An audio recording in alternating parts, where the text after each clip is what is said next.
श्री संभवे स्वात्मानंद प्रकाश वपुषे अथ शिवसूत्र चैतन्यम् आत्मा ज्ञानम् बन्धः योनिवर्गः कला शरीरम् उद्यमो भैरवः शक्तिचक्र संधाने विश्वसंहारः। ओम स्वप्रकाश आनंद स्वरूप भगवान शिव को नमन। शिव सूत्र प्रारंभ। चैतन्य आत्मा है, ज्ञान बंध है, योनि वर्ग और कला शरीर है, उद्यम ही भैरव है, शक्ति चक्र के संधान से विश्व का संहार हो जाता है।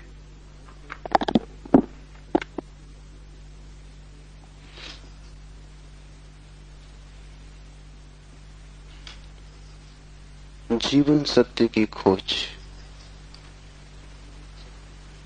दो मार्गों से हो सकती। एक पुरुष का मार्ग है आक्रमण का, हिंसा का, छीन झपट का। एक स्त्री का मार्ग है समर्पण का, प्रतिक्रमण का। विज्ञान पुरुष का मार्ग है, विज्ञान आक्रमण है। धर्म स्त्री का मार्ग है, धर्म नमन है। इसे बहुत ठीक से समझ लें। इसलिए पूरब के सभी शास्त्र परमात्मा को नमस्कार से शुरू होते। वो नमस्कार केवल औपचारिक नहीं, वो केवल एक परंपरा और रीति नहीं। वो नमस्कार इंगित है कि मार्ग समर्पण का है, और जो विनम्र हैं केवल वे ही उपलब्ध हो सकेंगे, और जो आक्रामक हैं, अहंकार से भरे हैं, जो सत्य को भी छीन झपट करके पाना चाहते, जो सत्य के भी मालिक होने की आकांक्षा रखते, जो परमात्मा के द्वार पर एक सैनिक की भांति पहुंचे हैं विजय करने, वे हार जाएंगे। वे क्षुद्र को भला छीन झपट लें, विराट उनका न हो सकेगा। वे व्यर्थ को भला लूट के घर ले आए, लेकिन जो सार्थक है वो उनकी लूट का हिस्सा न बनेगा। इसलिए विज्ञान व्यर्थ को खोज लेता है, सार्थक चूक जाता है। मिट्टी, पत्थर, पदार्थ के संबंध में जानकारी मिल जाती, लेकिन आत्मा और परमात्मा की जानकारी छूट जाती। ऐसे ही जैसे तुम राह चलती एक स्त्री पर हमला कर दो, बलात्कार हो जाएगा। स्त्री का शरीर भी तुम कब्जा कर लोगे, लेकिन उसकी आत्मा तुम्हें न मिल सकेगी, उसका प्रेम तुम न पा सकोगे। तो जो लोग आक्रमण की तरह जाते हैं परमात्मा की तरह, वे बलात्कारी। वे परमात्मा के शरीर पर भला कब्जा कर लें, इस प्रकृति पर जो दिखाई पड़ती है, जो दृश्य है, उसकी चीरफाड़ कर लें, विश्लेषण कर लें, उसके कुछ राज खोज लें, लेकिन उनकी खोज वैसी ही क्षुद्र होगी जैसे किसी पुरुष ने किसी स्त्री पर हमला किया हो और बलात्कार किया हो। स्त्री का शरीर तो उपलब्ध हो जाएगा, लेकिन उपलब्धि दो कौड़ी की है, क्योंकि उसकी आत्मा को तुम छू भी न पाओगे। और अगर उसकी आत्मा को न छुआ तो उसके भीतर जो प्रेम की संभावना थी, वो जो छिपा था बीज प्रेम का, वो कभी अंकुरित न होगा। उसकी प्रेम की वर्षा तुम्हें न मिल सकेगी। विज्ञान बलात्कार है, वो प्रकृति पर हमला है। जैसे कि प्रकृति कोई शत्रु हो, जैसे कि उसे जीतना है, पराजित करना है। इसलिए विज्ञान तोड़फोड़ में भरोसा करता है, विश्लेषण तोड़फोड़ है, काटपीट में भरोसा करता है। अगर वैज्ञानिक से पूछो कि फूल सुंदर है तो तोड़ेगा फूल को, काटेगा, जांच पड़ताल करेगा, लेकिन उसे पता नहीं तोड़ने में ही सौंदर्य खो जाता। सौंदर्य तो पूरे में था, खंड खंड में सौंदर्य ना मिलेगा। हाँ, रासायनिक तत्व मिल जाएंगे, किन चीजों से फूल बना है, किन पदार्थों से बना है, किन खनिज और द्रव्यों से बना है, वो सब मिल जाएगा। तुम बोतलों में अलग अलग फूल के खंडों को इकट्ठा करके लेबल लगा दोगे, तुम कहोगे ये केमिकल्स हैं, ये पदार्थ हैं, इनसे मिलकर फूल बना था, लेकिन तुम एक भी ऐसी बोतल न भर पाओगे जिसमें तुम कह सको ये सौंदर्य है जो फूल में भरा था। सौंदर्य तिरोहित हो जाएगा। अगर तुमने फूल पर आक्रमण किया तो फूल की आत्मा तुम्हें न मिलेगी, शरीर ही मिलेगा।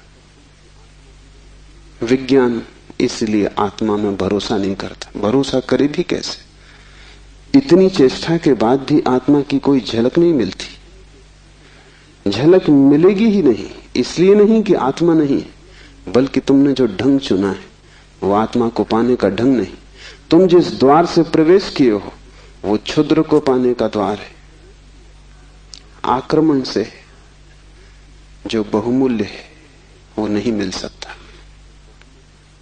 जीवन का रहस्य तुम्हें मिल सकेगा अगर नमन के द्वार से तुम गए, अगर तुम झुके, तुमने प्रार्थना की, तो तुम प्रेम के केंद्र तक पहुंच पाओगे। परमात्मा को रिझाना करीब करीब एक स्त्री को रिझाने जैसा है। उसके पास अति प्रेमपूर्ण, अति विनम्र, प्रार्थना से भरा हृदय चाहिए। और जल्दी वहां नहीं है। तुमने जल्दी की कि तुम चूके, वहां बड़ा धैर्य चाहिए। तुम्हारी जल्दी और उसका हृदय बंद हो जाएगा, क्योंकि जल्दी भी आक्रमण की खबर है। इसलिए जो परमात्मा को खोजने चलते हैं उनके जीवन का ढंग दो शब्दों में समाया हुआ है, प्रार्थना और प्रतीक्षा। प्रार्थना से शास्त्र शुरू होते हैं और प्रतीक्षा पर पूरे होते हैं। प्रार्थना से खोज इसलिए शुरू होती।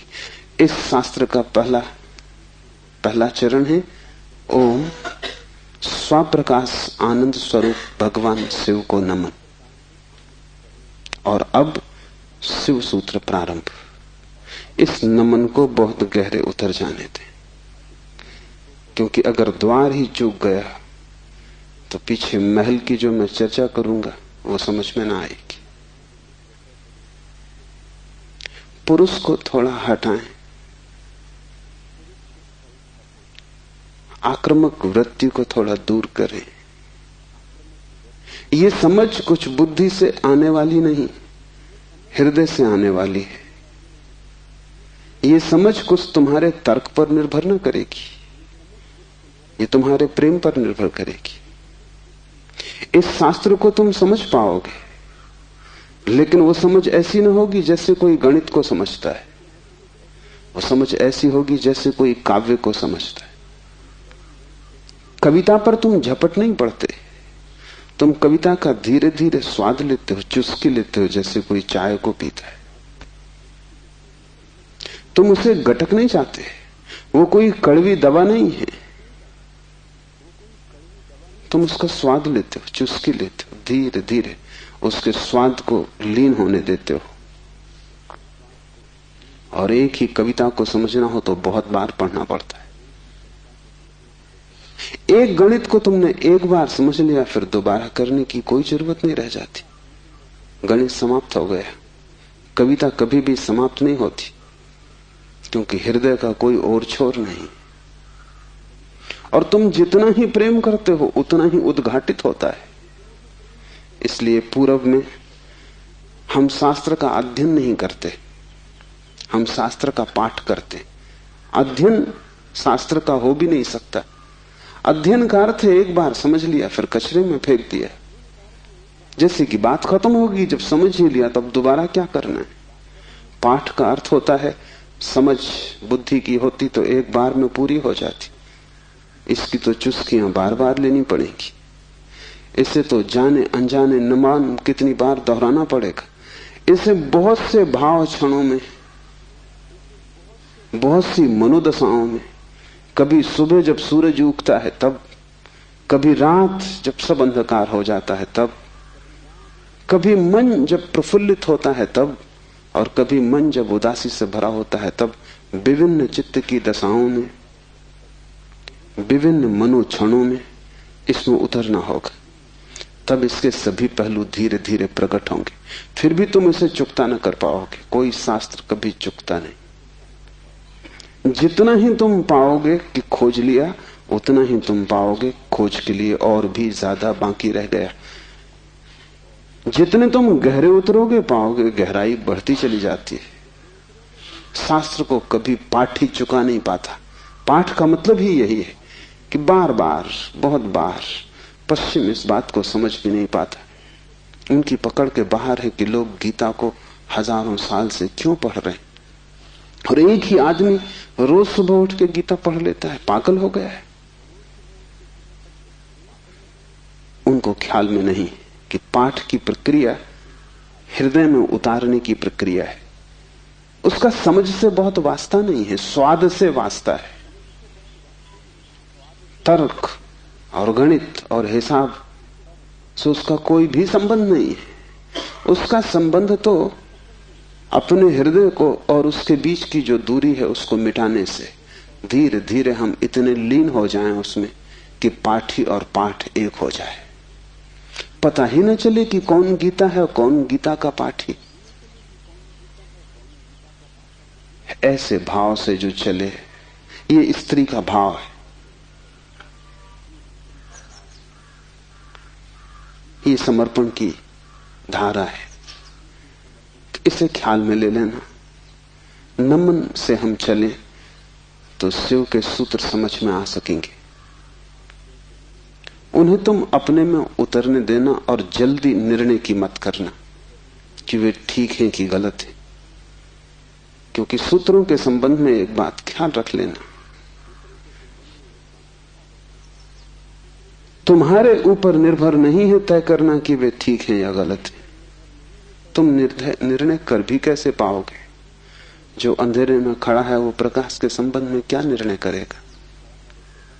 और जिसने कभी स्वास्थ्य नहीं जाना, जो रोग की सैया से ही बंधा रहा है, उसे स्वास्थ्य की परिभाषा कैसे समझ में आएगी? जिसने कभी प्रेम की स्फुरना नहीं पहचानी और जो जीवन भर घृणा, ईर्षा और द्वेष में जिया है, वो प्रेम की कविता तो पढ़ सकता है क्योंकि शब्द उसकी समझ में आ जाएंगे, लेकिन शब्दों में जो छिपा है, अंतर गुम्फित है, वो द्वार तो उसके लिए बंद ही रहेगा। इसलिए तुम निर्णय मत करना कि क्या ठीक क्या गलत। तुम सिर्फ पीना, समझना भी नहीं कहता हूं, तुम सिर्फ पीना, तुम सिर्फ स्वाद में उतरना। और अगर वो स्वाद तुम्हारे भीतर रहस्य के लोग खोलने लगे और वो स्वाद अगर तुम्हारे भीतर नई सुगंध को जन्म दे दे और तुम पाओ कि क्षण भर को भी सही तुम्हारे दुर्गंध का व्यक्तित्व विलीन हो गया है, तुम्हारे भीतर कोई फूल खिला है और तुम सुगंधित हुए हो, क्षण भर को भी तुम पाओ कि तुम अंधकार नहीं हो, कोई दिया जल गया है, एक झलक मिली जैसे अंधेरे में बिजली कौंध गई हो, उसी से समझ आएगी। तुम्हारे समझने से नहीं, तुम्हारे अनुभव की झलक से समझ आएगी। इसलिए तुम विनम्र रहना। दूसरी बात, सूत्र का अर्थ होता है संक्षिप्त से संक्षिप्त, सारभूत, टेलीग्राफिक। वहां एक एक शब्द अत्यंत घना है। विस्तार नहीं होता सूत्र में, घनत्व होता है। लंबा नहीं होता सूत्र, बड़ा छोटा होता है, जैसे छोटा सा बीज होता है, उसमें सारा वृक्ष समाया होता है। जैसे बीज है ऐसा सूत्र है। बीज में तुम वृक्ष को देख भी नहीं सकते,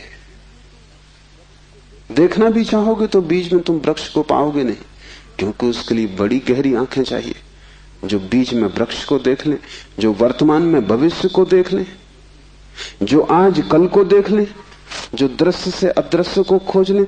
बड़ी पैनी आंखें चाहिए। वैसी पैनी आंखें तुम्हारे पास अभी नहीं है। अभी तो तुम्हें बीज बीज ही दिखाई पड़ेगा।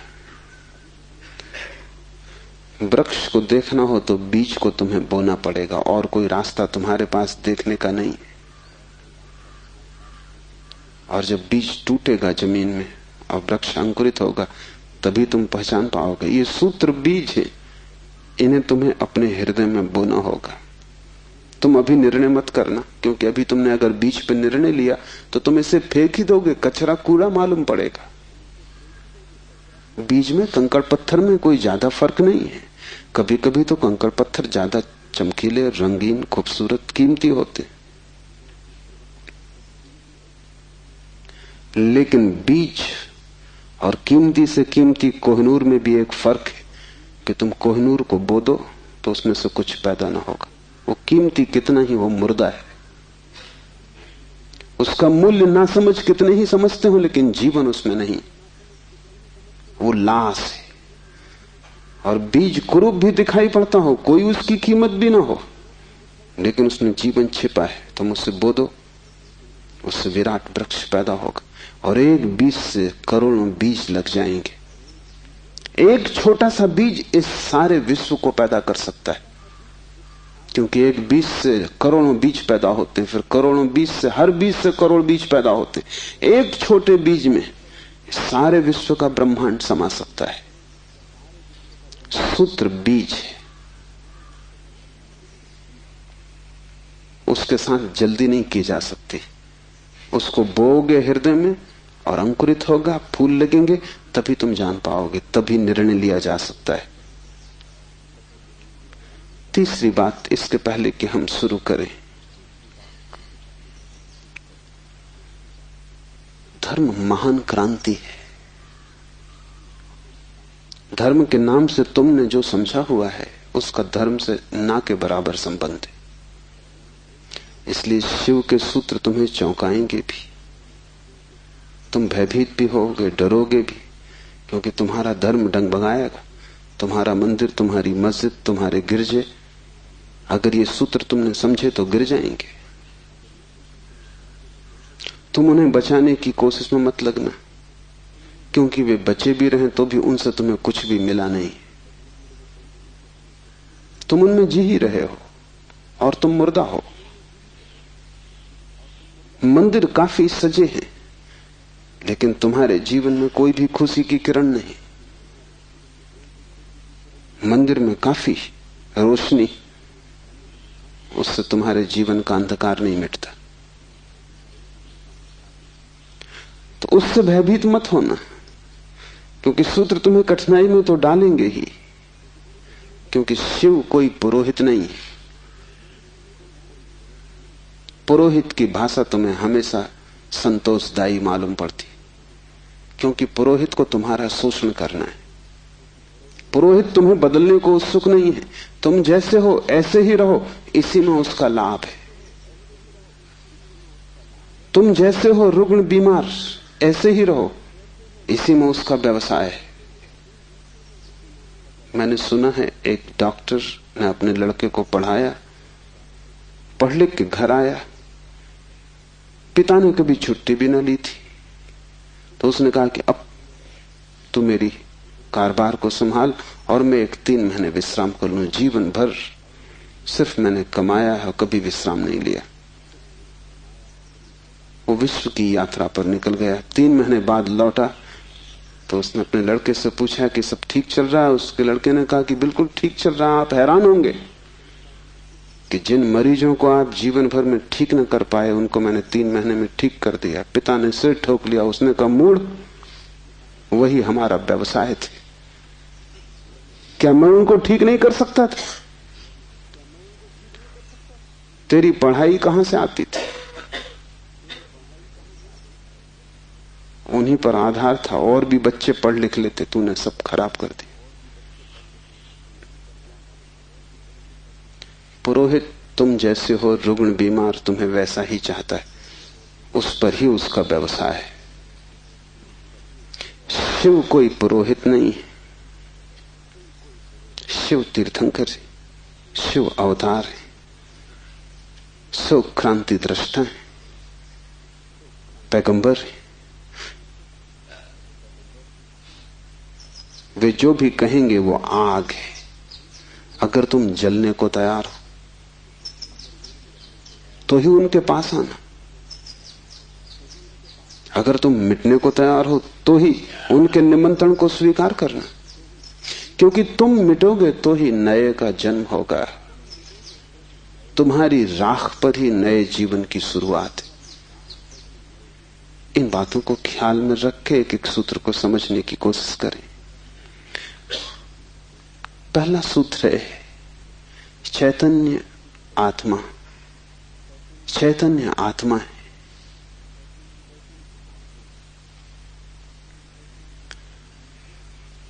चैतन्य हम सभी हैं, लेकिन आत्मा का हमें कोई पता नहीं चलता। अगर चैतन्य ही आत्मा है तो हम सभी को पता चल जाना चाहिए। हम सब चैतन्य हैं, लेकिन चैतन्य आत्मा है, इसका क्या अर्थ होगा? पहला अर्थ, इस जगत में सिर्फ चैतन्य ही तुम्हारा अपना है। आत्मा का अर्थ होता है अपना, से सब पराया है। शेष कितना ही अपना लगे, पराया है। मित्र हो, परिजन हो, परिवार के लोग हो, धन हो, यश पद प्रतिष्ठा हो, बड़ा साम्राज्य हो,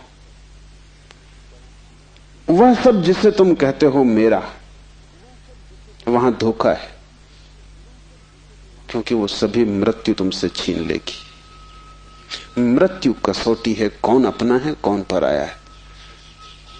मृत्यु जिससे तुम्हें अलग कर दे वो पराया था, और मृत्यु तुम्हें जिससे अलग न कर पाए वो अपना था। आत्मा का अर्थ है जो अपना है। लेकिन जैसे ही हम सोचते हैं अपना, वैसा ही दूसरा प्रवेश कर जाता है। अपने का मतलब ही होता है कोई दूसरा जो अपना है। तुम्हें यह ख्याल ही नहीं आता कि तुम्हारे अतिरिक्त तुम्हारा अपना कोई भी नहीं, हो भी नहीं सकता है।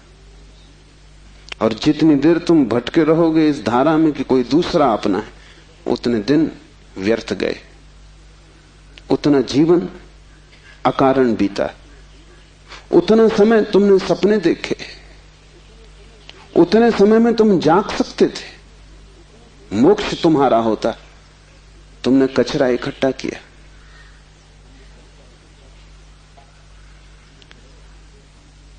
सिर्फ तुम ही तुम्हारे हो, यह पहला सूत्र। मेरे अतिरिक्त मेरा कोई भी नहीं। ये बड़ा क्रांतिकारी सूत्र है, बड़ा समाज विरोधी, क्योंकि समाज जीता इसी आधार पर है कि दूसरे अपने हैं, जाति के लोग अपने हैं, देश के लोग अपने हैं। मेरा देश, मेरी जाति, मेरा धर्म, मेरा परिवार, मेरे का सारा खेल। समाज जीता है मेरी की धारणा पर। इसलिए धर्म समाज विरोधी तत्व है। धर्म समाज से छुटकारा है, दूसरे से छुटकारा है। और धर्म कहता है कि तुम्हारे अतिरिक्त तुम्हारा और कोई भी नहीं। ऊपर से देखने पर बड़ा स्वार्थी वचन मालूम पड़ेगा, क्योंकि ये तो ये बात हुई कि बस हम ही अपने हैं, तो तत्क्षण हमें लगता है ये तो स्वार्थ की बात हुई। ये स्वार्थ की बात नहीं। अगर ये तुम्हें ख्याल में आ जाए तो ही तुम्हारे जीवन में परार्थ और परमार्थ पैदा होगा, क्योंकि जो अभी आत्मा के भाव से ही नहीं भरा है, उसके जीवन में कोई परार्थ और कोई परमार्थ नहीं हो सकता। तुम कहते हो दूसरों को मेरा, लेकिन मेरा कह के तुम करते क्या हो? मेरा कह के तुम उन्हें चूसते हो। मेरा तुम्हारा शोषण का हिस्सा है, फैलाव है। जिसको भी तुम मेरा कहते हो तुम उसे गुलाम बनाते हो, तुम उसे अपने परिग्रह में परिवर्तित कर देते हो। मेरी पत्नी, मेरा पति, मेरा बेटा, मेरा पिता, तुम करते क्या हो? इस मेरे के पीछे, इस मेरे के पर्दे के पीछे तुम्हारे संबंध का मूल आधार क्या है? तुम चूसते हो, तुम शोषण करते हो, तुम दूसरे का उपयोग करते हो।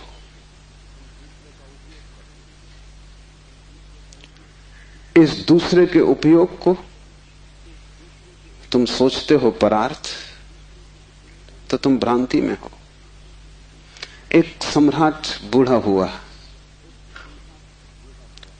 उसके 3 बेटे थे और वो बड़ी चिंता में था किसको राज्य दे।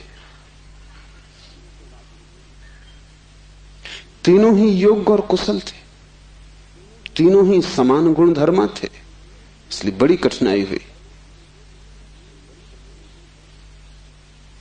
उसने एक दिन तीनों बेटों को बुलाया और कहा कि पिछले पूरे वर्ष में तुमने जो भी कृत्य महानतम किया हो, एक कृत्य जो पूरे वर्ष में महानतम हो, वो तुम मुझे कहो। बड़े बेटे ने कहा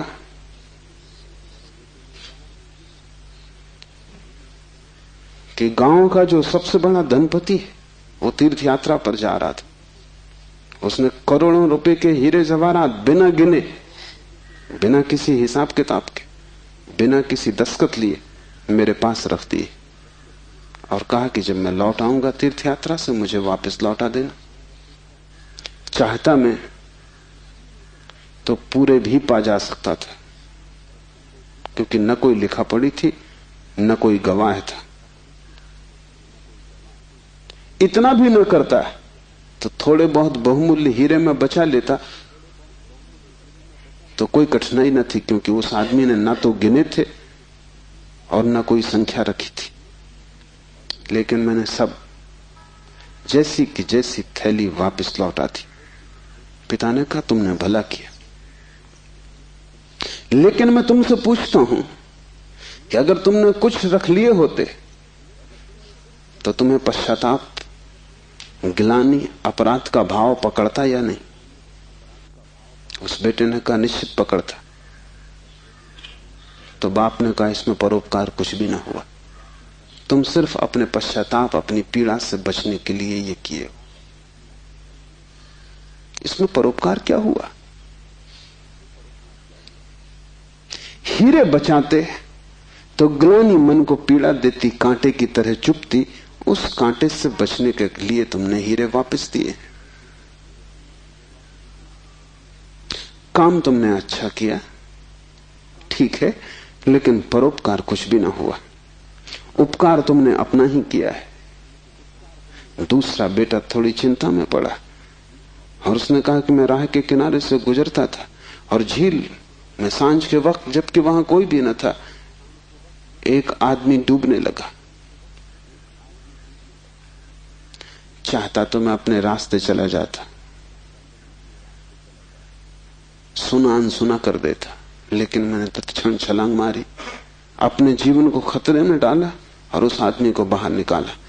बाप ने कहा तुमने ठीक किया, लेकिन अगर तुम चले जाते और ना निकालते तो क्या उस आदमी की मृत्यु सदा तुम्हारा पीछा न करती? तुम अनसुनी कर देते ऊपर से, लेकिन भीतर तो तुम सुन चुके थे उसकी चीत्कार, आवाज कि बचाओ। क्या सदा सदा के लिए उसका प्रेत तुम्हारा पीछा न करता? उसी भय से तुमने छलांग लगाई, अपने जान को खतरे में डाला, लेकिन परोपकार तुमने कुछ किया हो इस भ्रांति में पड़ने का कोई कारण नहीं। तीसरे बेटे ने कहा कि मैं गुजरता था जंगल से और एक पहाड़ की कगार पर मैंने एक आदमी को सोया हुआ देखा जो कि नींद में अगर एक भी करवट ले तो सदा के लिए समाप्त हो जाएगा, क्योंकि दूसरी तरफ महान खड्ड था। मैं उस आदमी के पास पहुंचा और जब मैंने देखा कि वो कौन है तो वो मेरा जानी दुश्मन था।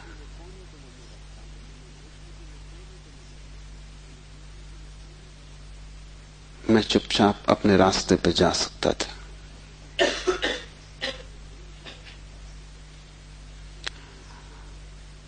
या अगर मैं अपने घोड़े पर सवार उसके पास से भी गुजरता तो मेरे बिना कुछ किए शायद सिर्फ मेरे गुजरने के कारण वो करवट लेता और खड्ड में गिर जाता।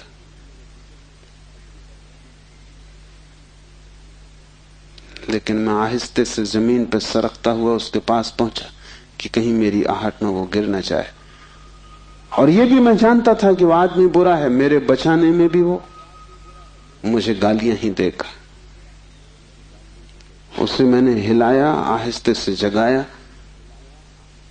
और वो आदमी गांव में मेरे खिलाफ बोलता फिर रहा है, क्योंकि वो आदमी कहता है मैं मरने ही वहां गया था। इस आदमी ने वहां भी मेरा पीछा किया। इस जीने तो देता ही नहीं, इसने मरने भी न दिया।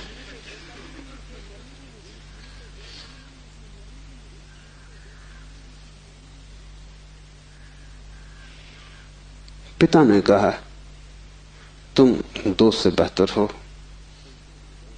लेकिन परोपकार ये भी नहीं। क्यों? क्योंकि तुम अहंकार से फूले नहीं समा रहे हो कि तुमने कुछ बड़ा कार्य कर दिया। बोलते हो तो तुम्हारी आंखों की चमक और हो जाती, कहते हो तो तुम्हारा सीना फूल जाता है। और जिस कृत्य से अहंकार निर्मित होता हो वो परोपकार न रहा। बड़े सूक्ष्म मार्ग से तुमने अपने अहंकार को उससे भर लिया। तुम सोच रहे हो तुम बड़े धार्मिक हो, परोपकारी हो। तुम इन दो से बेहतर हो, लेकिन मुझे राज्य के मालिक के लिए किसी तीसरे की ही तलाश, चौथे की ही तलाश करनी पड़ेगी। जब तुम परोपकार करते हो तब तुम कर नहीं सकते, क्योंकि जिसे अपना ही पता नहीं है वो परोपकार करेगा कैसे? तुम चाहे सोचते हो कि तुम कर रहे हो गरीब की सेवा, अस्पताल में बीमार के पैर दबा रहे हो, लेकिन अगर तुम गौर से खोजोगे तो तुम कहीं ना कहीं अपने अहंकार को ही भरता हुआ पाओगे। और अगर तुम्हारा अहंकार ही सेवा से भरता है तो सेवा भी शोषण है। आत्मज्ञान के पहले कोई व्यक्ति परोपकारी नहीं हो सकता, क्योंकि स्वयं को जाने बिना इतनी बड़ी क्रांति हो ही नहीं सकती। मैंने सुना है कि मुल्ला नसरुद्दीन की पत्नी उससे झगड़ रही और कह रही थी कि मामला क्या है, एक दफा साफ हो जाना चाहिए। तुम मेरे सभी रिश्तेदारों को नफरत और घृणा क्यों करते हो? नसरुद्दीन ने कहा यह बात गलत है, ये बात तथ्यगत भी नहीं है, और मैं इसका प्रमाण है मेरे पास। और प्रमाण यह है कि मैं तुम्हारी सास को अपनी सास से ज्यादा चाहता हूं। अहंकार ऐसे रास्ते खोजता, ऊपर से दिखता है कि तुम परोपकार कर रहे हो, लेकिन भीतर तुम ही खड़े होते हो। और जितनी सूक्ष्म हो जाती है यात्रा, उतनी ही पकड़ के बाहर हो जाती। दूसरे तो पकड़ ही नहीं पाते, तुम भी नहीं पकड़ पाते हो। दूसरे तो धोखे में पड़ते ही हैं, तुम भी अपने दिए धोखे में घूम जाते हो, भटक जाते हो। हम सभी ने अपनी अपनी भूल भुलैया बना ली। उसमें हमने दूसरों को धोखा देने के लिए ही शुरू किया था सारा उपाय, आयोजन। ये हमने कभी सोचा न था कि अपनी बनाई भूल भुलैया में हम खुद ही खो जाएंगे, लेकिन हम खो गए। पहली बात स्मरण रखो, तुम्हारे अतिरिक्त तुम्हारा कोई भी नहीं है। जैसे ही यह स्मरण सघन होता है कि चैतन्य ही आत्मा है, बस चैतन्य ही मैं हूं और सब पर है, पराया है, विजाती है। वैसे ही तुम्हारे जीवन में क्रांति की पहली किरण प्रविष्ट हो जाती, वैसे ही तुम्हारे और समाज के बीच एक दरार पड़ जाती, वैसे ही तुम्हारे और तुम्हारे संबंधों के बीच एक दरार पड़ जाती। लेकिन आदमी अपनी तरफ देखना नहीं चाहता। देखना कठिन भी है, क्योंकि देखने के पहले जिस प्रक्रिया से गुजरना पड़ता है वो बहुत संघातक है। एक मारवाड़ी व्यापारी एक फिल्म अभिनेत्री के प्रेम में पड़ गया। वैसे बात अनहोनी थी, मारवाड़ी और व्यापारी प्रेम से सदा दूर ही रहता है, लेकिन अनहोनी भी घटती है। प्रेम में तो पड़ गया, लेकिन व्यापारी का संदेह भरा चित्त, तो उसने एक जासूस नियुक्त कर दिया अभिनेत्री के पीछे कि तू पता लगा इसका चरित्र तो ठीक है ना, इसके पहले कि मैं प्रस्ताव करूं विवाह का, सब बात पक्की कागज पर साफ हो जानी चाहिए। जासूस ने बड़ी खोजबीन की। 7 दिन बाद उसने रिपोर्ट भी भेज दी। रिपोर्ट आई कि इस स्त्री का चरित्र एकदम निर्दोष, निष्कलुष है। ऐसी कोई बात कभी इसके संबंध में नहीं सुनी गई, नहीं जानी गई जिससे संदेह पैदा हो। सिर्फ एक बात को छोड़कर पिछले कुछ दिनों से एक संदिग्ध मारवाड़ी के साथ ये देखी जाती। वो संदिग्ध मारवाड़ी वो स्वयं थे। आंख दूसरे को देखती है, हाथ दूसरे को छूते हैं, मन दूसरे की सोचता है, और तुम सदा अंधेरे में खड़े रह जाते हो। तुम्हारी हालत वही है जो दिया तले अंधेरे की होती। उस दिए की रोशनी सब पे पड़ती, सिर्फ तुम्हें छोड़ देती। इसलिए तुम भटकते हो उस रोशनी में, सब तरफ, सब दिशाओं में यात्रा करते हो, और एक अपरिचित रह जाता है, और वही तुम हो। यह पहला सूत्र है, चैतन्य आत्मा। इस सूत्र को गहरे बीज की तरह अपने हृदय में उतर जाने दो। व्यर्थ है सारे जगत की यात्रा अगर तुम अपने से अपरिचित रह गए। अगर स्वयं को न जान पाए और सब भी जान लिया, तो वो सारा ज्ञान भी इकट्ठे जोड़ में अज्ञान सिद्ध होगा। अगर अपने को न देख पाए और सारा जगत देख डाला, चांद तारे छान डाले, तो भी तुम अंधे ही रहोगे, क्योंकि आंख तो उसी को मिलती है जो स्वयं को देख लेता है। ज्ञान तो उसी को मिलता है जो स्वयं से परिचित हो जाता है, जो चैतन्य के स्वप्रकाश में नहा लेता है, वही पवित्र है। और कोई तीर्थ नहीं है, चैतन्य तीर्थ है। और चैतन्य तुम्हारा स्वभाव है, उससे तुम क्षण भर को भी पार नहीं गए हो, लेकिन दिया तले अंधेरा है। तुम उससे दूर जा भी नहीं सकते, चाहो तो भी, लेकिन भ्रम पैदा हो सकता है कि तुम बहुत दूर चले गए हो। तुम सपना देख सकते हो संसार में, लेकिन सपना सत्य नहीं हो सकता। सत्य तो सिर्फ एक बात है, वो है तुम्हारा चैतन्य स्वभाव। चैतन्य आत्मा है, तो पहली तो बात कि मेरा सिवाय चैतन्य के और कोई भी नहीं।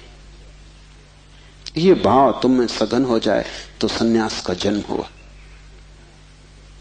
क्योंकि मेरे अतिरिक्त भी मेरा कोई हो सकता है, यही भाव संसार है। इसलिए पहले सूत्र में बड़ी क्रांति है। पहली चिंगारी शिव फेंकते हैं तुम्हारी तरफ, और वो ये है कि तुम जान लो कि तुम ही बस तुम्हारे हो, बाकी कोई तुम्हारा नहीं। इससे बड़ा विषाद मन को पकड़ेगा, क्योंकि तुमने दूसरों के साथ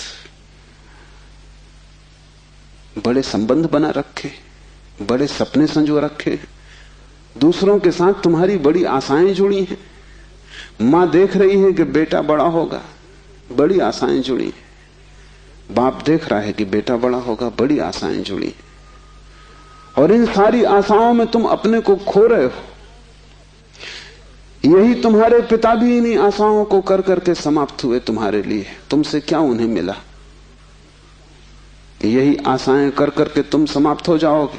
तुम्हारे बेटे से तुम्हें कुछ मिलेगा ना, और तुम्हारा बेटा भी यही मूर्खता जारी रखेगा, वो अपने बेटों से आशाएं करेगा।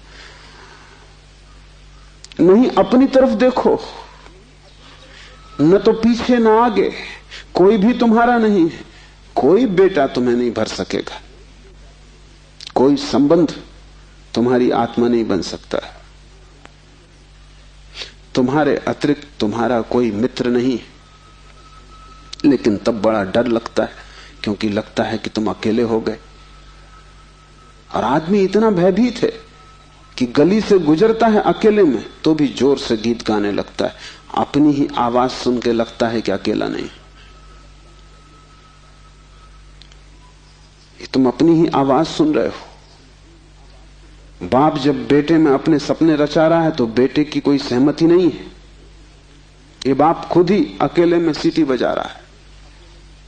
इसलिए दुखी होगा कल, क्योंकि इसने जिंदगी भर सपने रचाए और ये सोचता है कि बेटा भी यही सपने देख रहा है। ये गलती में, बेटा अपने सपने देखेगा, तुम अपने सपने देख रहे हो। तुम्हारे बाप ने अपने सपने देखे थे, ये कहीं मिलते नहीं। हर बाप दुखी मरता है। क्या कारण होगा? क्योंकि जो जो सपने वो बांधता है वो सभी सपने बिखर जाते हैं। हर आदमी अपने सपने देखने को यहां है, तुम्हारे सपने देखने को नहीं। और तुम्हें अगर चाहिए कि एक आत्म स्थिति उपलब्ध हो जाए, एक तृप्ति मिले, तो तुम सपने किसी और के साथ मत बांधना, अन्यथा तुम भटकोगे। संसार का इतना ही अर्थ है कि तुमने अपने सपनों की नाव दूसरों के साथ बांध रखी। संन्यास का अर्थ है कि तुम जाग गए और तुमने एक बात स्वीकार कर ली, कितनी ही कष्टकर हो, कितनी ही दुखपूर्ण मालूम पड़े प्रथम, और कितना ही संघातक पीड़ा अनुभव हो, कि तुम अकेले हो। सब संग साथ झूठा है। इसका यह अर्थ नहीं कि तुम भाग जाओ हिमालय, क्योंकि जो हिमालय की तरफ भाग रहा है उसे अभी संग साथ सार्थक है, झूठा नहीं हुआ। क्योंकि जो चीज झूठ हो गई उससे भागने में भी कोई सार्थकता नहीं। कोई भी सुबह जाग के भागता तो नहीं कि सपना झूठा है, भागूं इस घर से। सपना झूठा हो गया, बात खत्म हो गई, उसमें भागना क्या है। लेकिन एक आदमी है जो भाग रहा है पत्नी से, बच्चों से। इसका भागना बताता है, इसने सुन लिया होगा कि सपना झूठा है, लेकिन अभी इसे खुद पता नहीं चला। कल तक ये पत्नी की तरफ भागता था, पत्नी की तरफ पीट करके भागता है, लेकिन दोनों ही अर्थों में पत्नी सार्थक थी।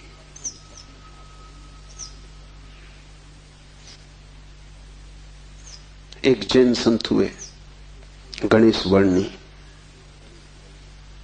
वर्षों पहले उन्होंने पत्नी त्याग दी। साधु पुरुष थे।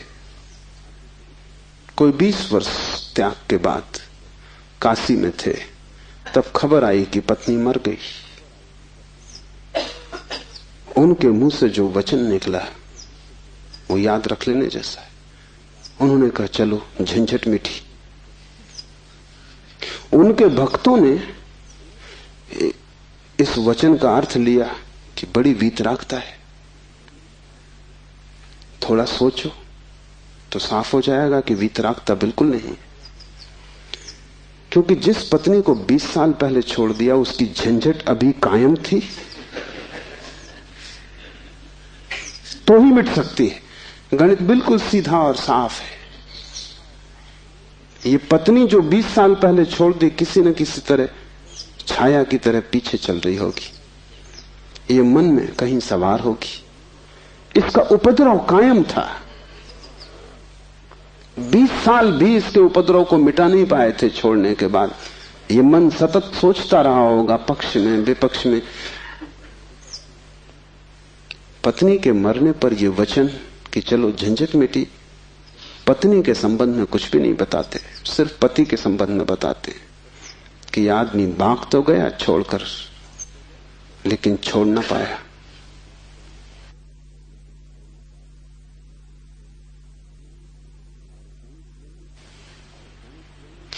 और गणेश वर्णी साधु पुरुष थे, इसलिए थोड़ा सोच लेना, साधु पुरुष भी बड़ी भ्रांति में रह सकते।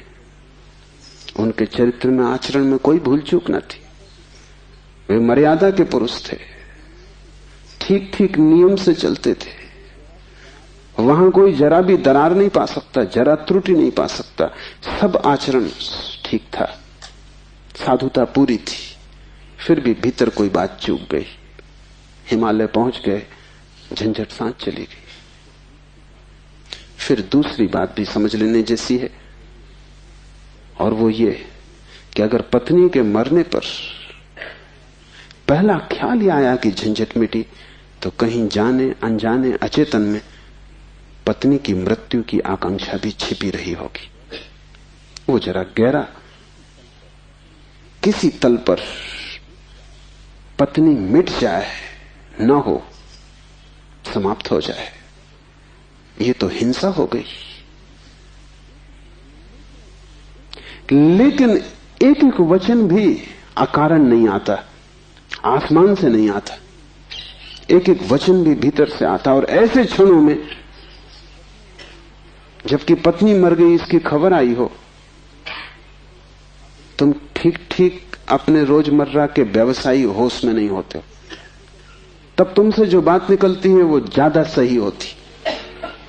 घंटे भर बाद तुम्हें मौका मिल जाएगा, तुम खुद ही सोच समझ के लीप पोता कर लोगे।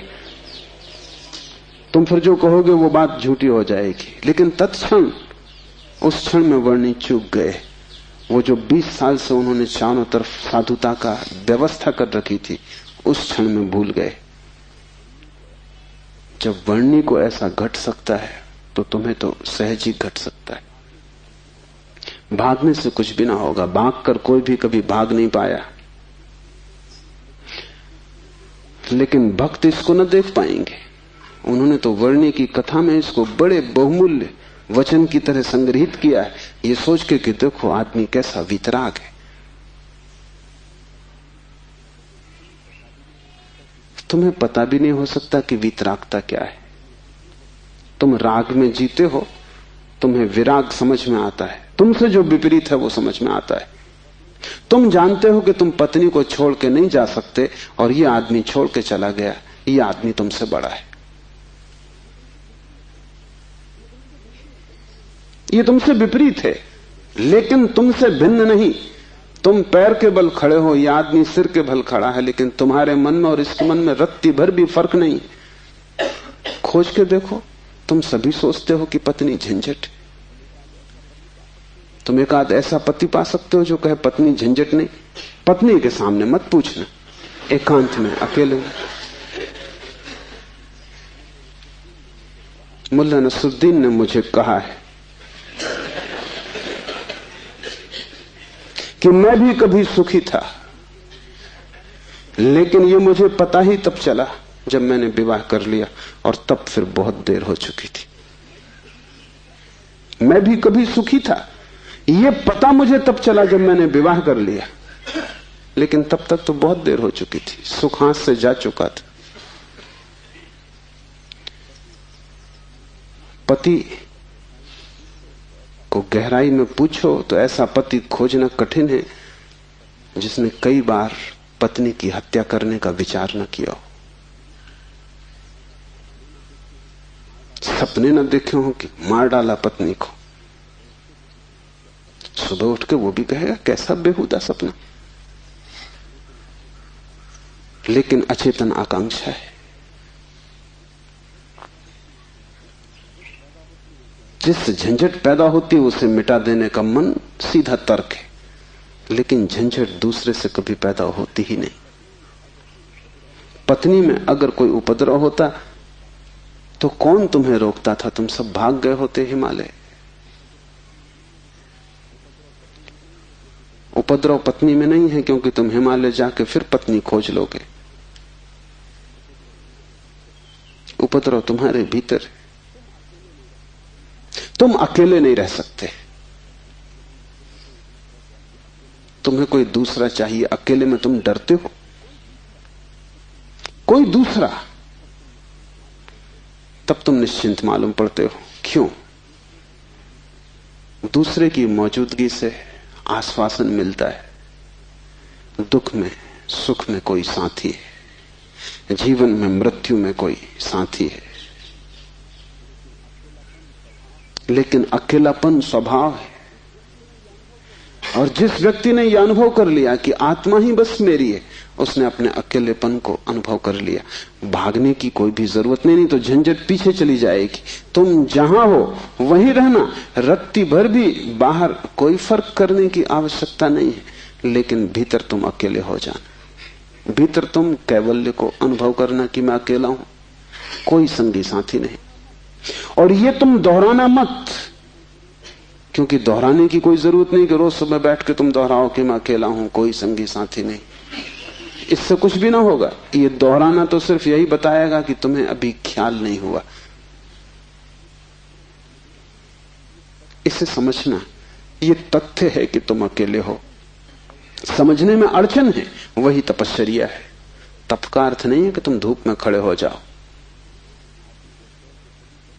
आदमी को छोड़ के सभी पशु पक्षी धूप में खड़े, उनमें से कोई भी मोक्ष नहीं चला जा रहा है। और तप का अर्थ ये नहीं है कि तुम भूखे खड़े हो जाओ, अनशन कर लो, उपवास कर दो, क्योंकि आधी दुनिया वैसे ही भूखी मर रही है। कोई उपवास करके मोक्ष नहीं पहुंच जाता है। शरीर को गला दो, जला दो, उससे कुछ हल नहीं है। वो सिर्फ आत्महिंसा है और महानतम पाप है। और सिर्फ मूढ़ उस पाप में उतरते हैं। जिन्हें थोड़ा भी बोध है वो ऐसी नासमझियां ना करेंगे। दूसरे को भूखा मारना अगर गलत है तो खुद को भूखा मारना सही कैसे हो सकता है? दूसरे को सताना अगर हिंसा है तो खुद को सताना अहिंसा कैसे हो सकती है? सताने में हिंसा है, किसको तुम सताते हो इससे क्या फर्क पड़ता है? जो हिम्मतवर है वो दूसरे को सताते हैं, जो कमजोर है वो खुद को सताते हैं। क्योंकि दूसरे को सताने में एक खतरा है, दूसरा बदला लेगा। खुद को सताने में वो खतरा भी नहीं है, कौन बदला लेगा? कमजोर अपने को सताते हैं। तुमने कभी ख्याल किया, अगर पुरुष नाराज हो जाए तो वो पत्नी को पीटता, अगर पत्नी नाराज हो वो खुद को पीटती। ये जो पत्नी है ये साधुओं का प्रतीक है। कमजोर अपने को पीट लेता, क्या करे? ताकतवर दूसरे को पीटता है, क्योंकि उसमें खतरा तो है ही कि दूसरा क्या करेगा कौन जाने। कमजोर आत्महिंसक हो जाता है और ताकतवर परहिंसक होता है। और धार्मिक वो है जो अहिंसक, न वो दूसरे को सताता है न खुद को सताता है।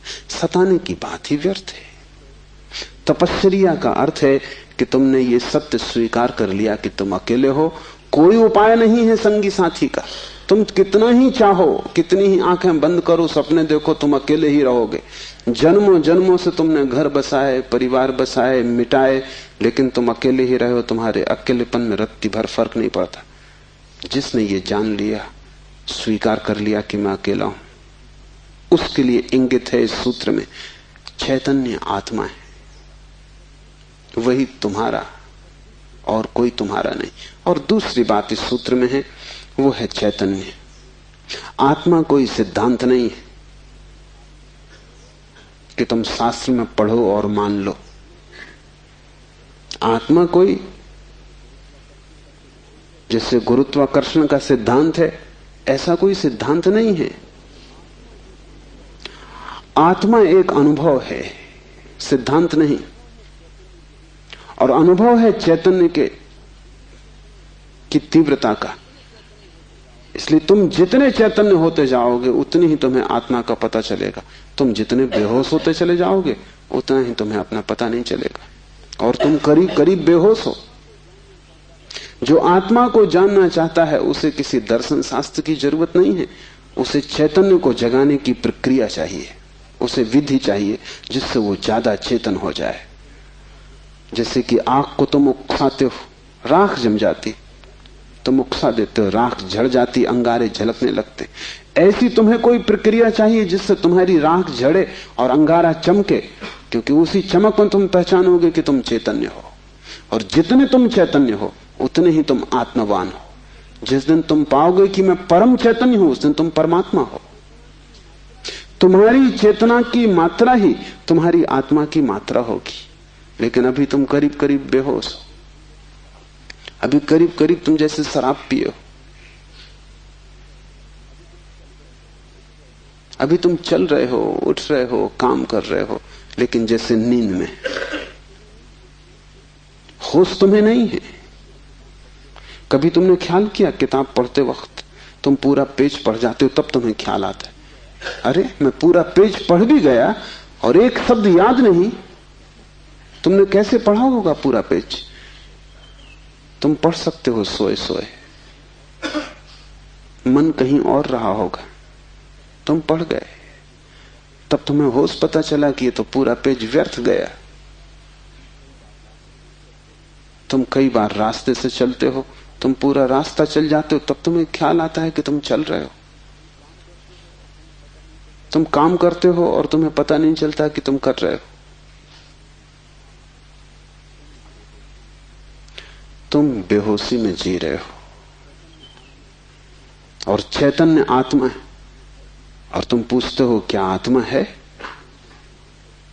तुम चाहते हो कोई प्रमाण दे, तुम चाहते हो कोई सिद्ध करे, कोई तर्क से तुम्हें समझा दे तो तुम भी मान लो, नहीं तो तुम नास्तिक हो जाओगे। नास्तिकता बेहोशी का सहज परिणाम है, आस्तिकता होश का फल। जितना तुम्हारा होश बढ़ेगा, तो जरूरत नहीं है कि तुम मानो कि आत्मा है, क्योंकि कई ना समझ मान रहे हैं, उससे कुछ हल नहीं होता। इस मुल्क में तो सभी मानते हैं कि आत्मा है, लेकिन इससे क्या फर्क पड़ता है? तुम्हारे जीवन में कोई क्रांति इससे आती नहीं। शायद तुम इसलिए मान लेते हो कि हजारों साल से दोहराया जा रहा है, सुनते सुनते तुम्हारे कान पक गए, सुनते सुनते तुम भूल ही गए हो कि संबंध में सोचना भी है। सुनते सुनते पुनरुक्ति से आदमी सम्मोहित हो जाता है। एक ही बात बार बार दोहराई चली जाए तो तुम भूल जाते हो कि वो संदिग्ध, संदेह किया जा सकता है, विचार किया जाता है। और फिर आत्मा है, इससे तुम्हें बड़ा संतोष भी मिलता है। शरीर मरेगा ये तुम्हें पता है, आत्मा नहीं मरेगी, इससे बड़ी हिम्मत बनती है। और आत्मा कभी नहीं मरेगी, अग्नि उसे जलाएगी नहीं, शस्त्र उसे छेदेंगे नहीं, मृत्यु उसका कुछ बिगाड़ ना सकेगी। इससे तुम्हें बड़ी सांत्वना मिलती, पर सांत्वना सत्य नहीं है। आत्मा को कोई न तो स्वीकार कर सकता है सिद्धांत की तरह, और न पुनरुक्ति की तरह कोई सम्मोहित हो सकता है। आत्मा को तो केवल वही लोग जान पाते हैं जो चैतन्य को बढ़ाते हैं। इस तरह जियो कि तुम पर राख इकट्ठी ना हो, इस तरह जियो कि तुम्हारे भीतर का अंगारा जलता रहे, प्रकाशित हो। इस तरह जियो कि प्रति क्षण तुम होश में रहो, बेहोश नहीं। मुल्ला नसरुद्दीन को बच्चा पैदा हुआ, पहला ही लड़का था। नसरुद्दीन बड़ा खुश हुआ, अपने खास मित्र को बुलाया, खुशी मनाने दोनों शराब घर में गए। क्योंकि तुम एक ही खुशी जानते हो, बेहोशी। ये बड़े मजे की बात है। शिव, बुद्ध, महावीर, वे सब चिल्ला चिल्ला के कहते हैं कि दुनिया में एक ही आनंद है, वो है होश। और तुम एक ही सुख जानते हो, वो है बेहोशी। या तो तुम ठीक हो या वो ठीक है, दोनों तो ठीक नहीं हो सकते। मुल्ला नसरुद्दीन सीधा शराब घर गया, बजाय अस्पताल जाने के पहले बेटे को देखता। उसने कहा कि पहले जरा आनंद कर लें।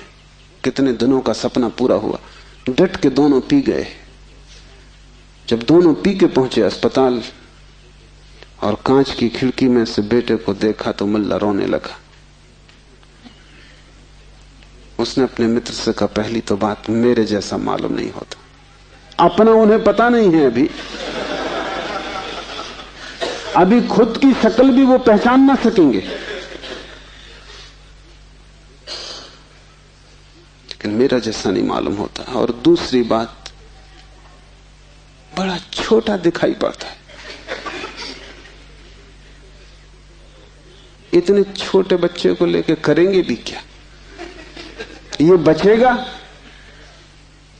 मित्र ने कहा मत घबराओ, जब मैं पैदा हुआ था तो मैं भी 3 ही पाउंड का था। नसरुद्दीन ने कहा फिर तुम बचे?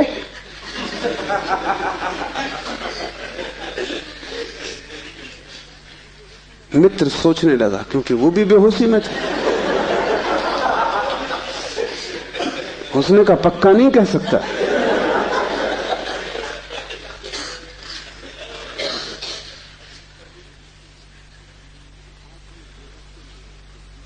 आदमी बेहोशी में है, उसके जीवन का सारा परिप्रेक्ष्य, उसकी सारी दृष्टि उसकी बेहोशी से भर जाती, सब धुआं धुआं हो जाता है। तुम कुछ भी ठीक से नहीं देख पाते और तुम एक ही सुख जानते हो कि जब तुम अपने को भूल जाते हो, चाहे सिनेमा हो, चाहे संगीत हो, चाहे सेक्स हो, जहां भी तुम अपने को भूल जाते हो वहीं तुम कहते हो बड़ा सुख आए। भूलने को तुम सुख कहते हो, विस्मरण को? कारण है, क्योंकि जब भी तुम होश से भरते हो तुम सिवाय दुख के अपने जीवन में कुछ भी नहीं पाते। इसलिए जब भी तुम देखते हो जीवन को, जरा ही सजग हो के तुम पाते हो दुख दुख, कुरूपता चारों तरफ।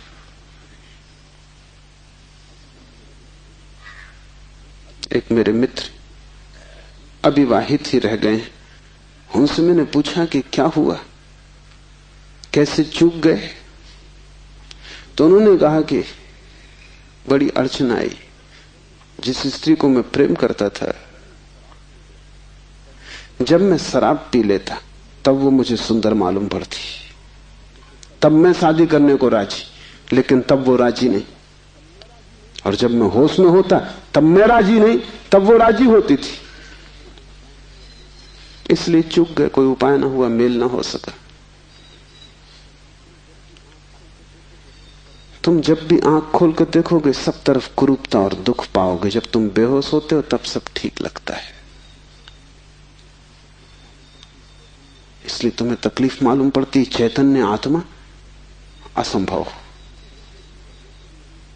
इसलिए दुख से गुजरना होगा।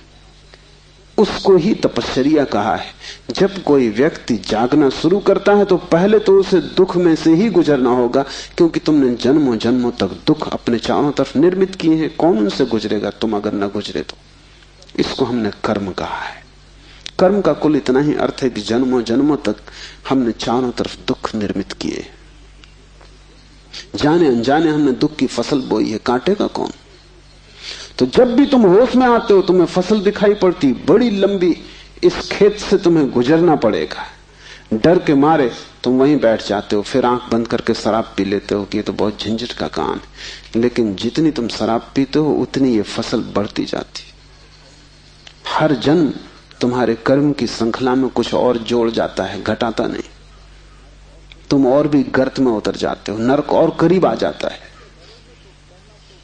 होश से भरोगे तो पहला तो घटना ये घटने ही वाली है कि तुम्हारे जीवन में चारों तरफ दुख दिखाई पड़ेगा, नरक, क्योंकि तुमने वो निर्मित किया है।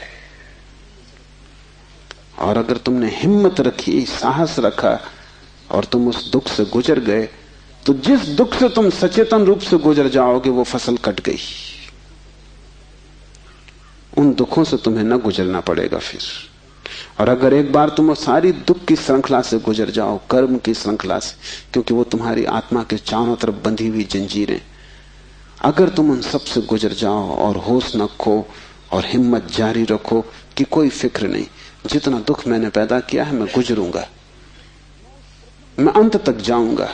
मैं उस प्रथम घड़ी तक जाना चाहता हूं जब मैं निर्दोष था और दुख की यात्रा शुरू ना हुई थी, जब मेरी आत्मा परम पवित्र थी और मैंने कुछ भी संग्रह न किया था दुख का।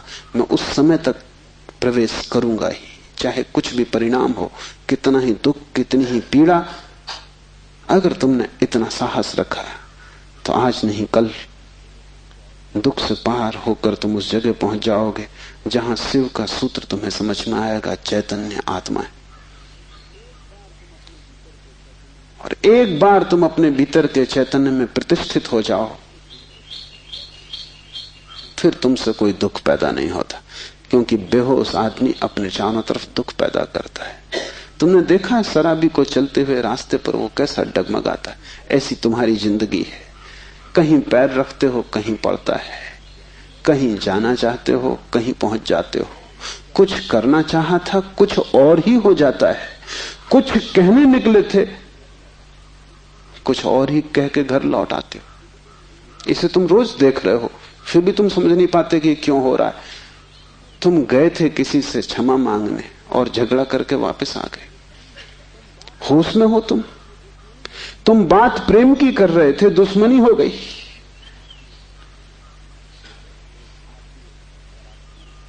एक आदमी शराब पिए आकाश की तरफ देखता हुआ चला जा रहा था। एक कार उसके पास से निकली, बामुश्किल ड्राइवर बचा पाया। गाड़ी रोक के ड्राइवर ने कहा, महानुभाव, अगर आप नहीं देखते वहां जहां आप जा रहे हैं तो फिर आप वहीं चले जाएंगे जहां आप देख रहे हैं।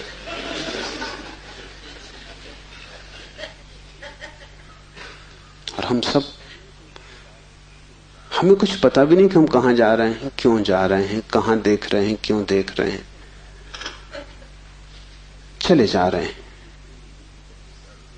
क्योंकि एक बेचैनी है भीतर जो बैठने भी नहीं देती, एक शक्ति है भीतर जो चलाए चली जाती है। फिर हम जो भी करते वो सबके उल्टे परिणाम आते हैं। लोग मेरे पास आते हैं, वो कहते हैं हमने बदी तो कभी की नहीं, नेकी की और फल बदी मिल रहा है। ऐसा हो नहीं सकता कि तुम नेकी करो फल में बदी मिले। ऐसा हो नहीं सकता कि तुम आम के बीज बो और नीम के फल लगे। ऐसा हो नहीं सकता। इतना ही हो सकता है कि तुम ऐसे बेहोशी में बोए होगे, बोए तुमने नीम के ही फल, तुम होश में न थे, क्योंकि वृक्ष थोड़ी झूठ बोलेगा। तुम ही कहीं बोते वक्त भूल में पड़े होगे। तुम जब नेकी भी करते हो तब भी तुम्हारा नेकी करने का मन नहीं होता। तुम सच भी बोलते हो तो तुम दूसरे को चोट पहुंचाने के लिए सच बोलते हो। तुम सच बोलते हो दूसरे के अपमान के लिए। तुम सच बोलते हो जैसे तुम सच का उपयोग एक घातक हथियार की तरह कर रहे हो। तुम्हारे सत्व कड़वे होते हैं। सत्य के कड़वे होने की कोई भी जरूरत नहीं, लेकिन मजा तुम्हें कड़वेपन में है, सत्य में तुम्हें मजा भी नहीं है। तुम्हारा झूठ सदा मीठा होता है, तुम्हारा सत्य सदा कड़वा होता है। बात क्या है? क्या कड़वापन सत्य का स्वभाव है? क्या मिठास झूठ का हिस्सा है? नहीं। झूठ को तुम चलाना चाहते हो, तुम उसे मीठा बनाते हो, क्योंकि अगर वो मीठा ना होगा तो चलेगा नहीं। एक तो झूठ चलना मुश्किल, मिठास के सहारे ही चलेगा। जैसे कड़वी दवा की गोली पर हम मीठी परत चढ़ा देते, बच्चा मीठी गोली समझ के खा लेता है, और जब तक कड़वेपन का पता चलता तब तक गोली भीतर जा चुकी है। तुम झूठ को मीठा बनाते हो क्योंकि तुम झूठ चलाना चाहते हो। तुम सत्य को कड़वा बनाते हो क्योंकि सत्य से तुम केवल चोट करना चाहते हो, उसको चलाना नहीं चाहते। तुम सत्य बोलते ही तब हो जब तुम सत्य का इस तरह उपयोग कर सको कि वो झूठ से बदतर साबित हो, तभी तुम बोलते हो। तुम बेहोश हो, तुम्हारे कृत्यों का तुम्हें कुछ पता नहीं है कि तुम क्या कर रहे हो। इसे थोड़ा होश पूर्वक देखना शुरू करो। जो तुम बोलना चाहते हो वही बोले, या तुम कुछ और बोल गए? क्या तुमने यही सोचा था बोलने के लिए जो तुम बोले? मार्क ट्वेन लौटता था एक रात, उसकी पत्नी ने पूछा, घर आया तो पत्नी ने पूछा कैसा रहा व्याख्यान? वो व्याख्यान देने गया था। उसने कहा कौन सा व्याख्यान? जो मैंने तैयार किया था वो, या जो मैंने वहां दिया वो, या जो मैं चाहता था कि देता वो। कौन सा व्याख्यान? एक तो आदमी तैयार करता है और एक आदमी फिर जो देता है, उसमें बड़ा फर्क है।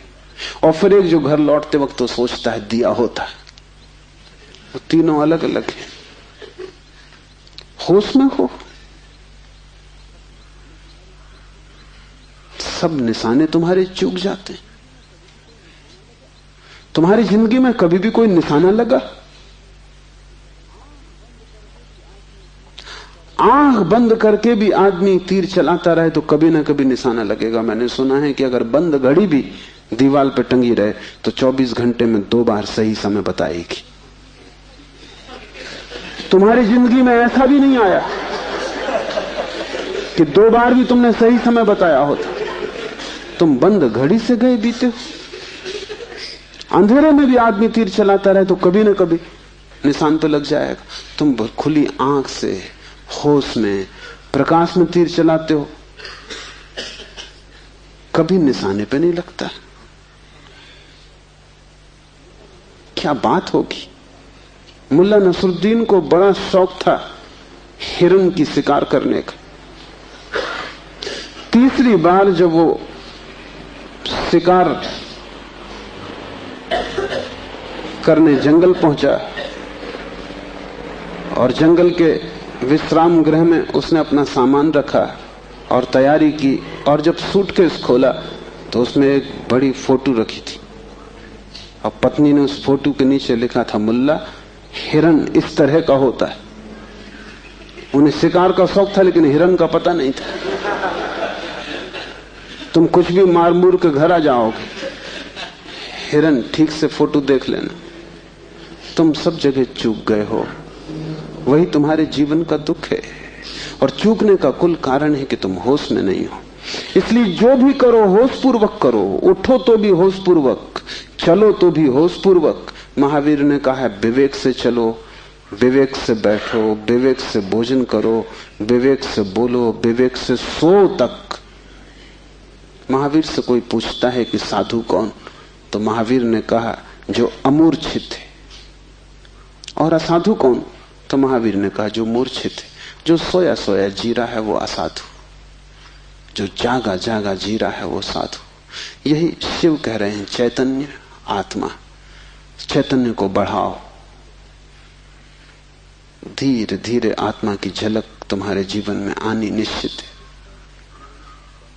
दूसरा सूत्र है ज्ञानम बंधा। ज्ञान बंध है। बड़ी हैरानी का सूत्र है। ज्ञान के बहुत अर्थ हैं। एक तो जब तक तुम इस ज्ञान से भरे हो कि मैं हूं, तब तक तुम अज्ञान में रहोगे, क्योंकि मैं अज्ञान है, अहंकार अज्ञान है। जिस दिन तुम आत्मा से भरोगे उस दिन हूंपन तो रहेगा, मैंपन नहीं रहेगा। मैं हूं, इसमें से मैं तो कट जाएगा, सिर्फ हूं रहेगा।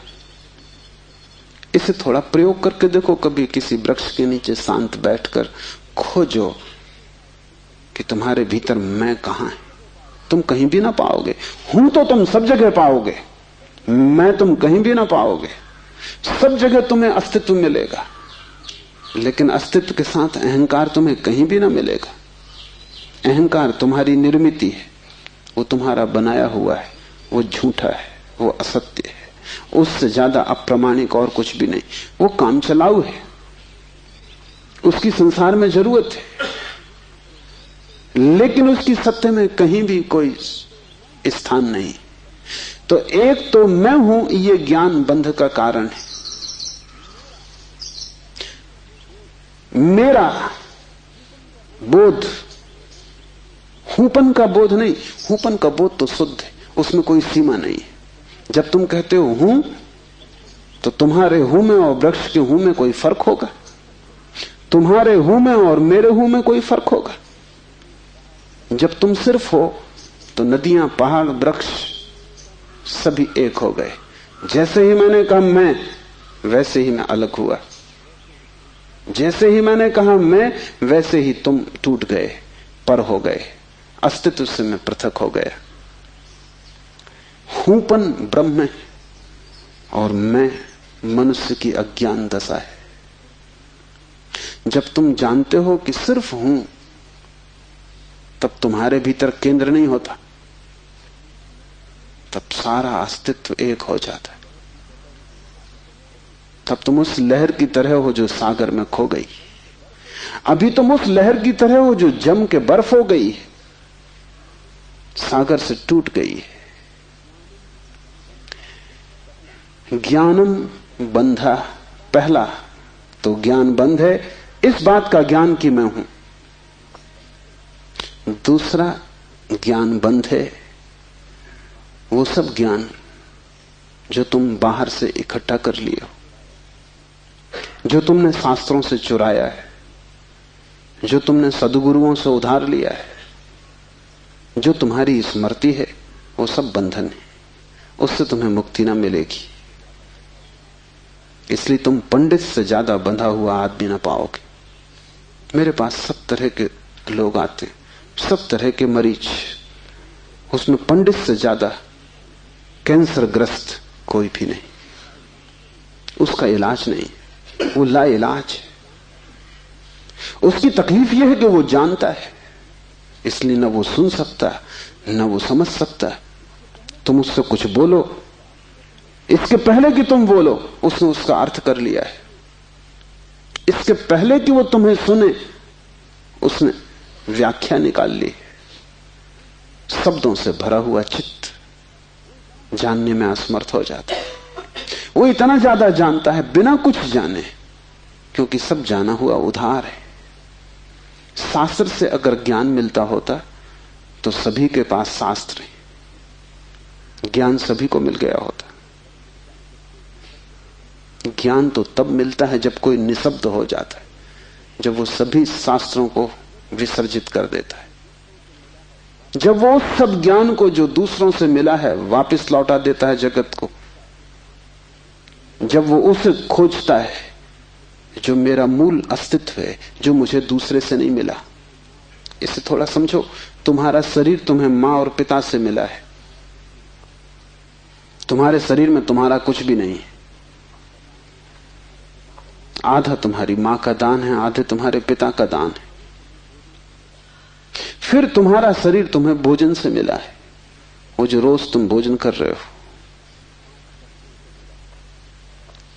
5 तत्वों से मिला है, वायु है, अग्नि है, 5 तत्व हैं, उनसे तुम्हें मिला है। इसमें तुम्हारा कुछ भी नहीं है। लेकिन तुम्हारी चेतना तुम्हें 5 तत्वों में से किसी से भी नहीं मिली है। तुम्हारी चेतना तुम्हें मां और पिता से भी नहीं मिली है। तुम जो जो जानते हो वो तुमने स्कूल विश्वविद्यालय से सीखा है, शास्त्रों से सुना है, गुरुओं से पाया है। वो तुम्हारे शरीर का हिस्सा है, तुम्हारी आत्मा का नहीं। तुम्हारी आत्मा तो वही है जो तुम्हें किसी से भी नहीं मिली है। जब तक तुम उस शुद्ध तत्व को न खोज लोगे जो निपट तुम्हारा है, जो तुम्हें किसी से भी नहीं मिला है, न मां ने दिया, न पिता ने, न समाज ने, न गुरु ने, न शास्त्र ने, वही तुम्हारा स्वभाव है। ज्ञान बंद है क्योंकि वो तुम्हें स्वभाव तक न पहुंचने देगा। ज्ञान ने ही तुम्हें बांटा है। तुम कहते हो मैं हिंदू, तुमने कभी सोचा कि तुम हिंदू क्यों हो? तुम कहते हो मैं मुसलमान, तुमने कभी विचारा कि तुम मुसलमान क्यों हो? हिंदू और मुसलमान में फर्क क्या है? क्या उनका खून निकाल के कोई डॉक्टर परीक्षा करके बता सकता है कि हिंदू का खून है, ये मुसलमान का खून? क्या उनकी हड्डियां काट के कोई बता सकता है कि हड्डी मुसलमान से आती है कि हिंदू से आती है? कोई उपाय नहीं।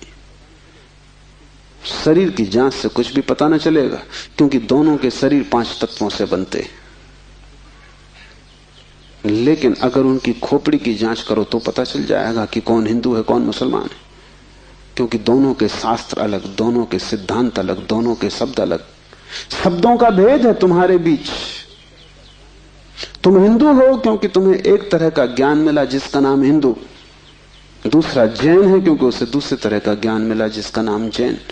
तुम्हारे बीच जितने फासले हैं, दीवालें हैं, वो ज्ञान की दीवालें, और सब ज्ञान उधार। तुम एक मुसलमान बच्चे को हिंदू के घर में रख दो, वो हिंदू की तरह बड़ा होगा। वो ब्राह्मण की तरह जनेऊ धारण करेगा, वो उपनिषद और वेद के वचन उद्धृत करेगा। और तुम एक हिंदू के बच्चे को मुसलमान के घर रख दो, वो कुरान की आयत दोहराएगा।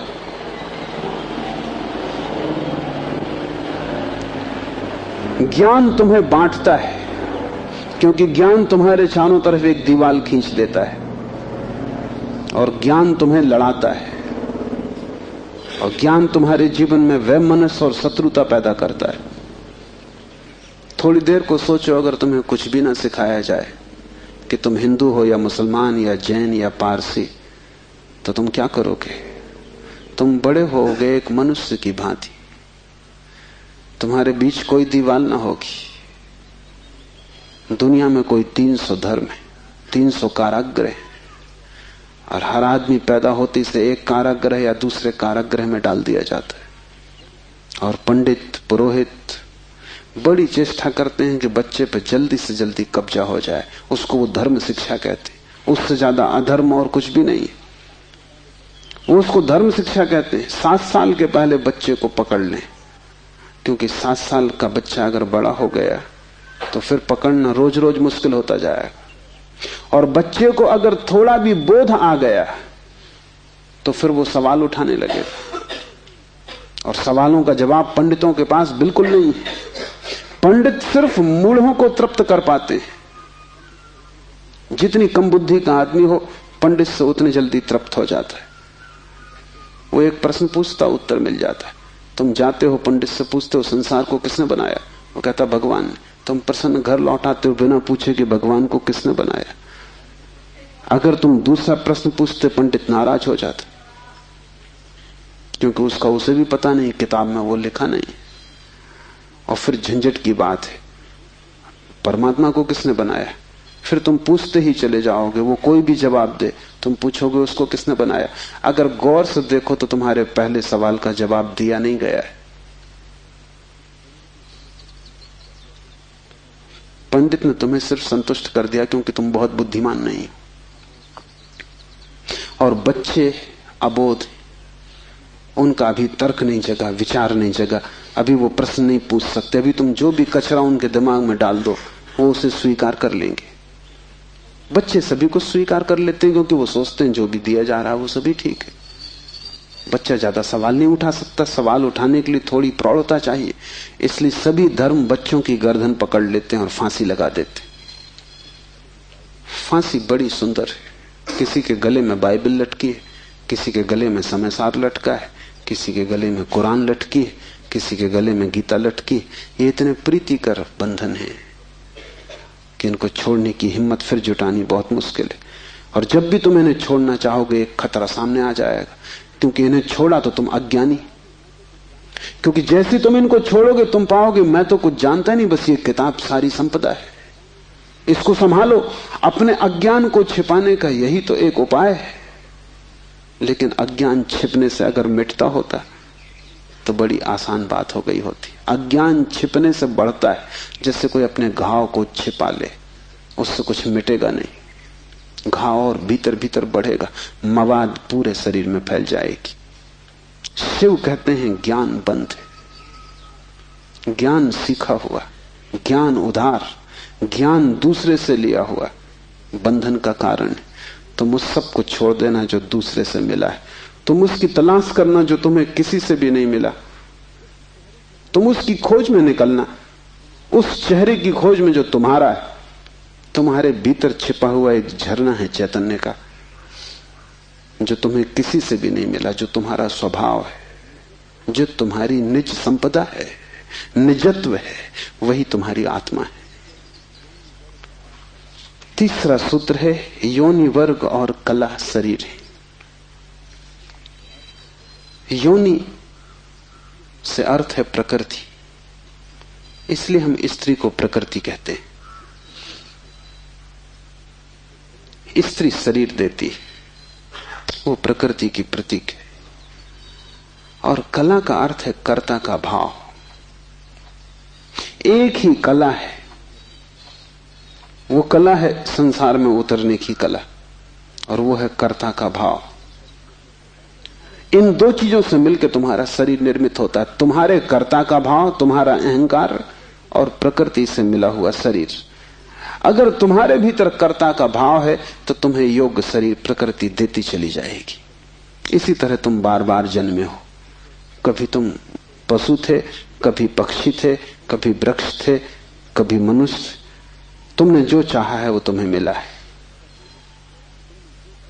तुमने जो आकांक्षा की है, तुमने जो कर्तृत्व की वासना की है, वही घट गया है। तुम्हारे कर्तृत्व की वासना घटना बन जाती है, विचार वस्तुएं बन जाते हैं। इसलिए बहुत सोच विचार के वासना करना, क्योंकि सभी वासनाएं पूरी हो जाती देर अबेर। अगर तुम बहुत बार देखते हो आकाश में पक्षी को और सोचते हो कैसी स्वतंत्रता पक्षी को, खास हम पक्षी होते, देर न लगेगी, जल्दी तुम पक्षी हो जाओ। तुम अगर देखते हो एक कुत्ते को संभोग करते हुए और तुम सोचते हो कैसी स्वतंत्रता, कैसा सुख, जल्दी ही तुम कुत्ते हो जाओ। तुम जो भी वासना अपने भीतर संग्रहित करते हो वो बीज बन जाती। प्रकृति तो केवल शरीर देती है, कलाकार तो तुम ही हो, स्वयं को निर्माण करने वाले। अपने शरीर को तुमने ही बनाया है, ये कला का अर्थ है। कोई तुम्हें शरीर नहीं दे रहा है, तुम्हारी वासना ही निर्मित करती है। तुमने कभी ख्याल किया, रात तुम सोते हो तो आखिरी जो विचार होता है सोते समय, वही सुबह उठते वक्त पहला विचार होगा। रात भर तुम सोए रहे, वो बीज की तरह विचार भीतर पड़ा रहा, जो अंतिम था वो सुबह प्रथम होगा।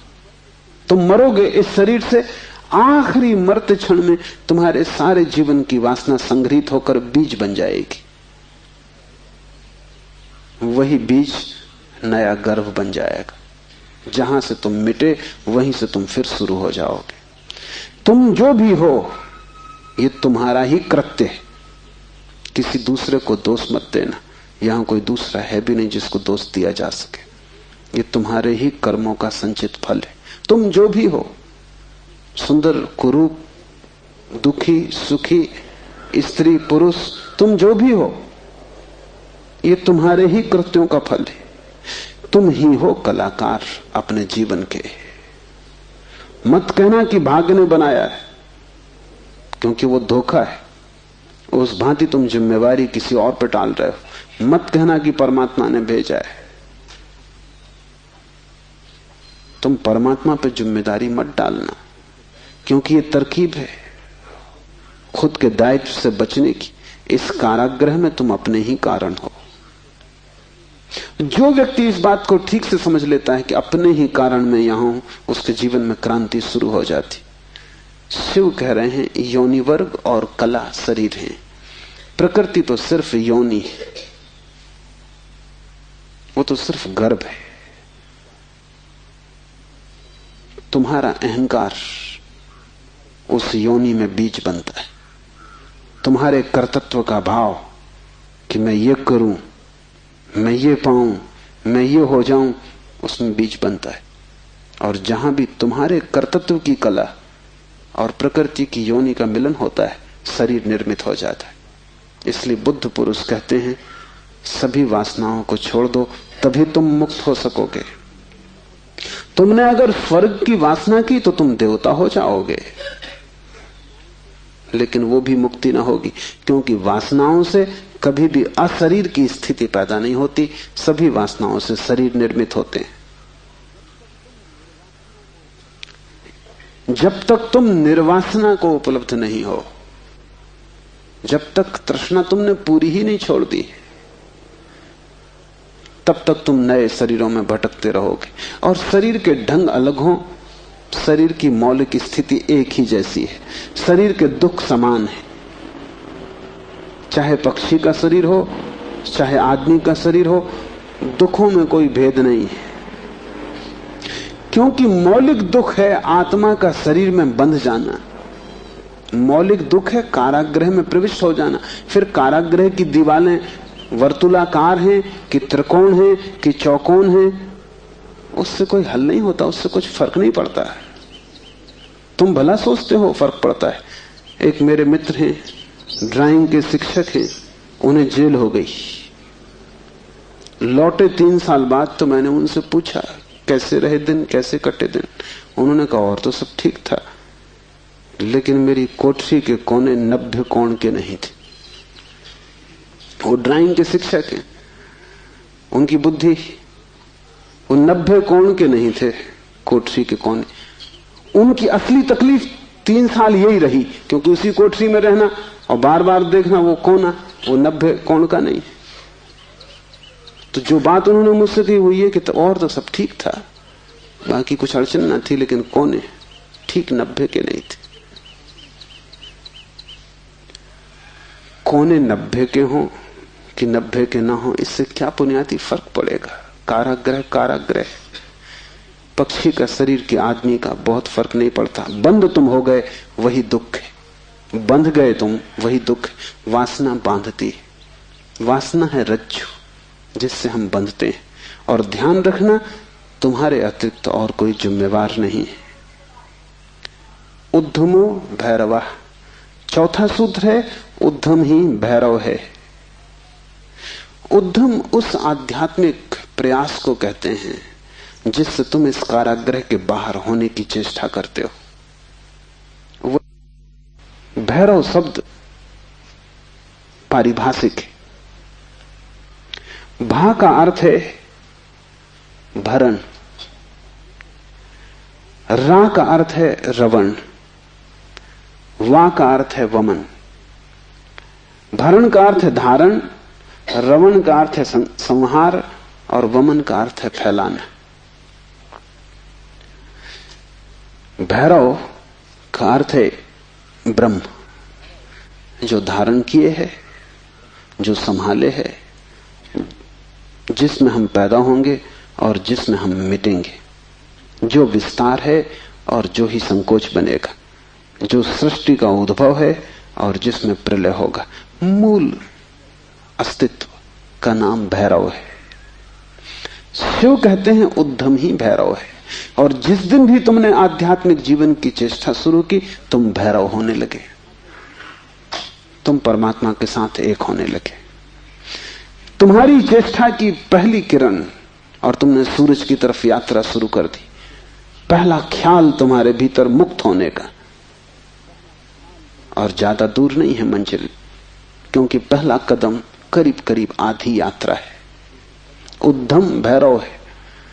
पाओगे, देर लगेगी, मंजिल पहुंचने में समय लगेगा, लेकिन तुमने चेष्टा शुरू की और तुम्हारे भीतर बीज आरोपित हो गया कि मैं उठूं इस कारागृह के बाहर, मैं जाऊं शरीर से मुक्त हूं, मैं हटूं वासना से, मैं अब और बीज न बोऊं इस संसार को बढ़ाने के, मैं और जन्मों की आकांक्षा न करूं।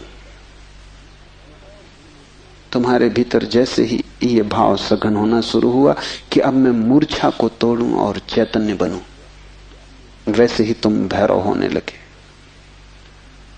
वैसे ही तुम ब्रह्म के साथ एक होने लगे। क्योंकि वस्तुतः तो तुम एक हो ही, सिर्फ तुम्हें स्मरण आ जाए। मूलतः तो तुम एक हो ही, तुम उसी सागर के झरने हो, तुम उसी सूरज की किरण हो, तुम उसी महाआकाश के एक छोटे से खंड हो। पर तुम्हें स्मरण आना शुरू हो जाए और दीवालें विसर्जित होने लगे तो तुम उस महाकाश के साथ एक हो जाओगे। उद्यम भैरव है। बड़ी सघन चेष्टा करनी जरूरी है, क्योंकि नींद गहरी है। तोड़ोगे सतत तो ही टूट पाएगी, आलस्य करोगे संभव नहीं होगा। आज तोड़ोगे कल फिर बना लोगे तो फिर भटकते रहोगे। एक हाथ से तोड़ोगे दूसरे से बनाते जाओगे तो श्रम व्यर्थ होगा। उद्यम का अर्थ है तुम्हारी पूरी चेष्टा संलग्न हो जाए। लोग मेरे पास आते हैं, वो कहते हैं हम करते हैं लेकिन कुछ हो नहीं रहा, और मैं उनकी शक्ल देखता हूं, वो करते हैं ही नहीं, या ऐसा मरे मरे करते हैं जैसे मक्खियां उड़ा रहे हैं। उनके करने में कोई प्राण नहीं है, इसलिए नहीं होता। लेकिन वो आते ऐसे हैं जैसे कि वो परमात्मा पे कोई बड़ी कृपा कर रहे हैं कि करते हैं और नहीं हो रहा, तो शिकायत लेके आए कि कहीं कुछ गड़बड़ हो रही, कहीं कोई अन्याय हो रहा है, कि दूसरों को हो रहा है, हमें नहीं हो रहा। इस जगत में अन्याय होता ही नहीं। इस जगत में जो भी होता है न्याय है, क्योंकि यहां कोई आदमी नहीं बैठा है न्याय अन्याय करने को। जगत में तो नियम है, उन्हीं नियमों का नाम धर्म है। तुम अगर इच्छे दृश्य चले गिरोगे, टांग टूट जाएगी, तो तुम जाके अदालत में ये नहीं कहोगे कि गुरुत्वाकर्षण के कानून पर एक मुकदमा चलाता हूं। तो अदालत कहेगी तुम तिरछे मत चलते, गुरुत्वाकर्षण तुम्हें गिराने में उत्सुक नहीं है, न तुम्हें संभालने में उत्सुक है। तुम जब सीधे सीधे चलते हो वही तुम्हें संभालता है, जब तुम तिरछे चलते हो वही तुम्हें गिराता है। न गिराने की उसकी कोई आकांक्षा है, न संभालने की। तटस्थ है जगत का नियम, उस तटस्थ नियम का नाम धर्म है। उसको हिंदुओं ने रित कहा है। वो परम नियम है, वो तुम्हारी तरफ पक्षपात नहीं करता कि किसी को गिरा दे किसी को उठा दे। तुम जैसे ही ठीक चलने लगते हो वो तुम्हें संभालता है, तुम गिरना चाहते हो वो तुम्हें गिराता है। वो हर हालत में उपलब्ध है। तुम जैसा भी उसका उपयोग करना चाहते हो वो तुम्हें खुला है, उसके द्वार बंद नहीं है। तुम सिर ठोकना चाहते हो दरवाजे से, सिर ठोक लो। तुम दरवाजा खोल के भीतर जाना चाहते हो, भीतर चले जाओ। वो तटस्थ है। उद्यम भैरव है, महान श्रम चाहिए। उद्यम का अर्थ है प्रगाढ़ श्रम, तुम्हारी समग्रता लग जाए श्रम में, उसका नाम उद्यम है। और तब देर न लगी कि तुम्हारे भैरव हो जाने में। शक्ति चक्र के संधान से विश्व का संहार हो जाता, 5वां सूत्र है। और अगर तुमने ठीक उद्यम किया, अगर तुमने अपनी संपूर्ण ऊर्जा को संलग्न कर दिया चेष्टा में, सत्य की खोज, परमात्मा की खोज या आत्मा की खोज में, तो तुम्हारे भीतर जो शक्ति का चक्र है वो पूर्ण हो जाता है। अभी तुम्हारे भीतर शक्ति का चक्र पूर्ण नहीं है, कटा बटा है। वैज्ञानिक कहते हैं कि बुद्धिमान से बुद्धिमान आदमी भी अपनी 15% से ज्यादा प्रतिभा का उपयोग नहीं करता। 85% प्रतिभा ऐसे ही सड़ जाती। ये तो बुद्धिमान आदमी की बात है। बुद्धू का क्या हिसाब, वो तो शायद करते ही नहीं। हम अपने शरीर की भी ऊर्जा का पूरा उपयोग नहीं करते, 5% ज्यादा से ज्यादा। तो अगर हम मंदे मंदे जीते, अगर हमारा दिया टिमटिमाता टिमटिमाता लगता है, तो कसूर किसका है? तुम जीते ही नहीं पूरी तरह। जैसे तुम जीने से भी भयभीत हो कि लपट कहीं जोर से ना आ जाए। तुम डरे डरे हो, तुम कपते कपते जीते हो। तो फिर शक्ति का जो चक्र है तुम्हारे भीतर वो पूरा नहीं हो पाता। तो तुम्हारी गाड़ी ऐसे चलती जैसे कभी कार को तुमने देखा हो, पेट्रोल कभी आता कभी नहीं आता, कभी कचरा आता, तो कार ऐसे चलती जैसे हिचकी खा रही हो। बस ऐसा तुम्हारा जीवन है, हिचकी खाते तुम चलते हो। जरा जरा सी शक्ति के खंड खंड आते, अखंड शक्ति नहीं हो पाती। जिस चीज में भी तुम अपनी पूरी शक्ति लगा दोगे, वो कोई भी हो चीज, अगर तुम चित्र बनाते हो और चित्रकार हो और तुमने अपनी पूरी शक्ति को चित्र बनाने में लगा दिया, पूरी कि रत्ती भर बाकी ना बची, तो तुम वहीं से मुक्त हो जाओगे, क्योंकि वही उद्यम पूर्ण होते ही भैरव हो जाता है। अगर तुम एक मूर्तिकार हो, तुमने सब कुछ मूर्ति में समाहित कर दिया कि मूर्ति बनाते समय तुम ना बचे, बस मूर्ति ही बची, तो शक्ति का चक्र पूरा हो जाता है। जब तुम पूरी शक्ति को निमज्जित करते हो किसी भी कृत्य में, वही ध्यान हो जाता है। भैरव निकट, मंदिर पास आ गया। 5वां सूत्र है, शक्ति चक्र के संधान से विश्व का संहार हो जाता है। और जब भी तुम्हारी शक्ति का चक्र पूरा होता है, टोटल, समग्र, अंश अंश नहीं, पूर्ण, उसी क्षण तुम्हारे लिए विश्व समाप्त हो गया। तुम्हारे लिए फिर कोई संसार नहीं, तुम परमात्मा हो गए, तुम भैरव हो गए, तुम मुक्त हो। फिर तुम्हारे लिए न कोई बंधन है, न कोई शरीर है, न कोई संसार है। पूर्ण शक्ति का प्रयोग स्मरण रखना, इस समाधि साधना शिविर में अगर तुमने पूरी शक्ति को लगाया, ऐसे ही ऊपर ऊपर नहीं ध्यान किए, पूरी शक्ति लगा दी, तो तुम अनुभव करोगे कि जिस क्षण शक्ति पूरी लग जाएगी उसी क्षण, फिर क्षण भर की देर नहीं लगती, अचानक संसार खो जाता है, परमात्मा सामने आ जाता है। तुम्हारी शक्ति का पूरा लग जाना ही तुम्हारे जीवन की क्रांति हो जाती, फिर संसार की तरफ पीठ, परमात्मा की तरफ मुंह हो जाता है। इसकी तुम्हें एक झलक भी मिल जाए तो फिर तुम वही ना हो सकोगे जो तुम पहले थे। उसकी एक झलक काफी, फिर तुम्हारा जीवन उसी यात्रा में संलग्न हो जाए। तो ध्यान रखना, यहां पूरा अपने को डुबाना तो ही कुछ हो सकेगा। अगर तुमने थोड़ा भी अपने को बचाया तो तुम्हारा श्रम व्यर्थ है। जब तक श्रम उद्यम ना बन जाए, पूर्ण टोटल एफर्ट ना बन जाए, तब तक भैरव की उपलब्धि नहीं। आज इतना ही।